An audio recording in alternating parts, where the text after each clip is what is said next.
রাহুল ব্যানার্জির এই যে অকালে চলে যাওয়ার পর থেকে যেভাবে মিটিং হয়, যেভাবে মিছিল হয়, বৈঠক হয়, প্রসেনজিৎ চট্টোপাধ্যায় থেকে শুরু করে অনেকেই ছিলেন, কিন্তু একটা কথা সবাই বলতে শুরু করেছিল যে জিৎদা এখনো পর্যন্ত আসেননি, মানে জিৎদা রাহুলের পরিবারের পাশে এসে দাঁড়ায়নি, বা জিৎদা কোনো কথাই এটা নিয়ে বলেননি। কেন?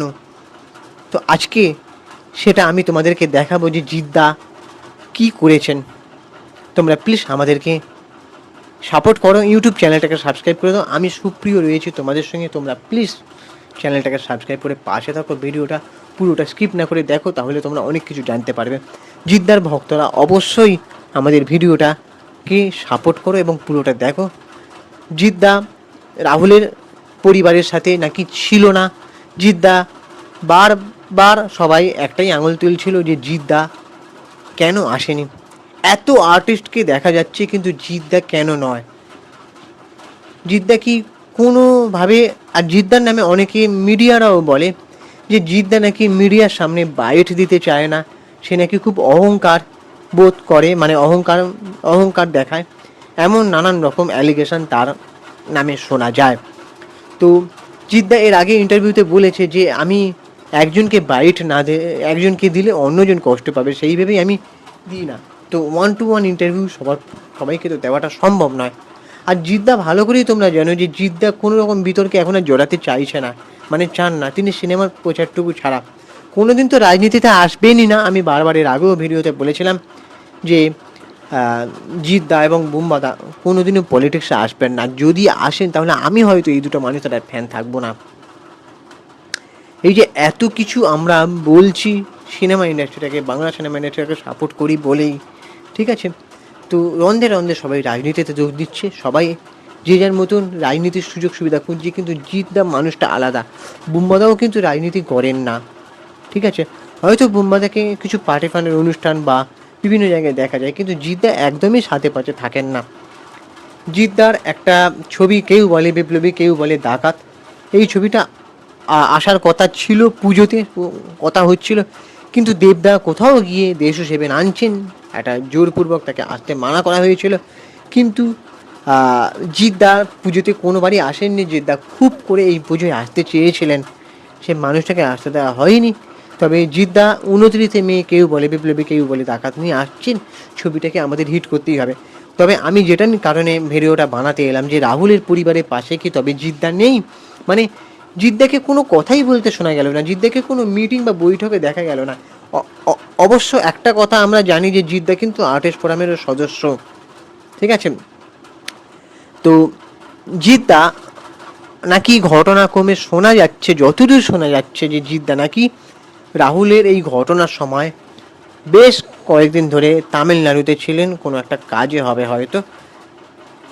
যেটা দেখতে পাচ্ছি, ফিরে এসেই গতকাল তিনি রাহুলের পরিবারের সঙ্গে দেখা করেছেন। ছবিটা আমি তুলে ধরছি, তোমরা দেখো। এবং রাহুলের মায়ের সঙ্গে কথা বলেছেন। জিদ্দা ছিলেন তার পাশে, ওনার ভাই গোপাল মাতনানি, গোপাল দাও ছিলেন। মানে গোপাল দা হচ্ছে গ্রাসরুট এন্টারটেনমেন্টের, মানে জিদ্দার প্রোডাকশন হাউসেরই একজন অন্যতম কর্ণধার, তিনিও ছিলেন। তো জিদ্দারা নাকি বলেছেন যে রাহুলের পরিবারের পাশে আছেন এবং থাকবেন। তো এইটুকু আশ্বাস কে বা দেয়? তো জিদ্দা হয়তো সবসময় মিডিয়ার সামনে আসেন না, কিন্তু সেও কিন্তু ভূমিকা রাখছে। তবে আমি বলবো জিদ্দার, কেউ বলে বিপ্লবী, কেউ বলে ডাকাত, এই সিনেমাটাকে হিট করতেই হবে, ঠিক আছে? কারণ এই সিনেমাটা একদম অন্য ধাঁচের সিনেমা, বোরিং প্যানের সিনেমা একদমই নয়, একদম অন্য ধরনের মাস কমার্শিয়াল ছবি, আর যেটা আমরা দেখতে পছন্দ করি। তো বোরিং প্যানের সিনেমা, ফ্যামিলির আমার বাইরে কিন্তু এই রকম সিনেমা দিয়ে কিন্তু ইন্ডাস্ট্রি বাঁচবে, ঠিক আছে? তো জিদ্দা কমার্শিয়াল সিনেমাটা খুব ভালোবাসেন, কমার্শিয়াল সিনেমাটা করতেই ভালোবাসেন।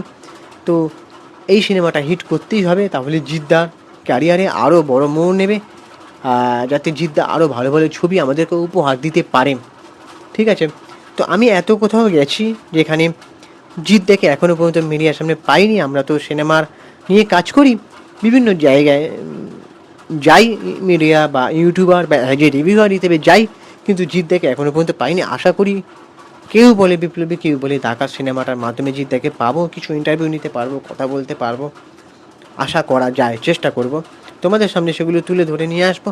আজকে দেবদাকেও দেখছিলাম একটা মিডিয়া কনফারেন্সে, যেখানে এই যে অনির্বাণ ভট্টাচার্যের ব্যান্ড কালচার বা টলিউডে যে ব্যান্ড কালচারগুলো আছে এখন, মানে ফেডারেশনের সভাপতি স্বরূপ বিশ্বাসের সঙ্গে সংঘাত নিয়ে যে কথাগুলো সে বলছিল দেবদা, সেখানে কিন্তু দেবদা জিদ্দার নামটা উল্লেখ করেছেন। জিদ্দার নামে উনি বলছিলেন যে আমাদের টলিউড ইন্ডাস্ট্রিতে অনেকেই আসে, কেউ বুম্বাদা হতে চায়, কেউ জিৎ হতে চায়, এমনটা কিন্তু দেবদার মুখে শোনা গেছে। তো তোমরা এবার জানো যে জিদ্দা কি মানবিক নয়? এই যে জিদ্দার নামে অনেক রকম কথা হচ্ছিল, রাহুল ব্যানার্জির মানে ঘটনার সময় সে আসেনি, সে তার কারো পাশে এসে দাঁড়ায়নি, সে মিটিংয়ে আসেনি, বৈঠকে আসেনি। তো এবারে তো ভুল ভাঙলো বন্ধুরা, জিদ্দা কিন্তু তার পরিবারের সাথে এসে দেখা করেছে। হয়তো সেই সময় সে থাকতে পারেনি স্পটে, কিন্তু জিদ্দা এসেছে, পরিবারের সঙ্গে দেখা করেছে, কথা দিয়েছে, তাদের পাশে আছেন এবং থাকবেন। তো এতটুকু জিদ্দার এই মানবিক উদ্যোগ দেখে, মানে জিদ্দা যতটুকু পেরেছেন সময়টা দিয়েছেন, ঠিক আছে। তো এবার তোমাদের কি মনে হয় যে জিদ্দা সত্যিই কি মানে অহংকারী মানে অহংকার দেখায়? সেটা কিন্তু নয়। তো তোমাদের কি মনে হয় এবার তোমরা কমেন্ট বক্সে জানাতে পারো। জিদ্দার কেউ বলে বিপ্লবী, কেউ বলে ডাকাত সিনেমা নিয়ে তোমরা কতটা আশাবাদী জানো? আমি তো বেশ এক্সাইটেড হয়ে আছি সেই সিনেমাটা দেখার জন্য। আমি অবশ্যই সেই সিনেমা রিভিউ দেবো তোমাদের সামনে।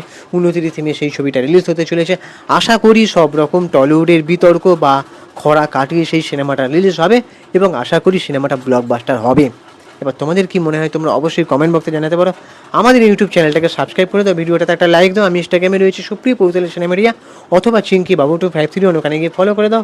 টাটা, দেখা হচ্ছে পরের ভিডিওতে। ততক্ষণে নিজেদের শরীরে খেয়াল রাখো, সুস্থ থাকো, ভালো থাকো। সিনেমার সমস্ত আপডেট পেতে, বিভিন্ন ধরনের ইনফরমেটিভ ভিডিও পেতে আমাদের চ্যানেলটা জুড়ে থাকো, সাথে থাকো। টাটা।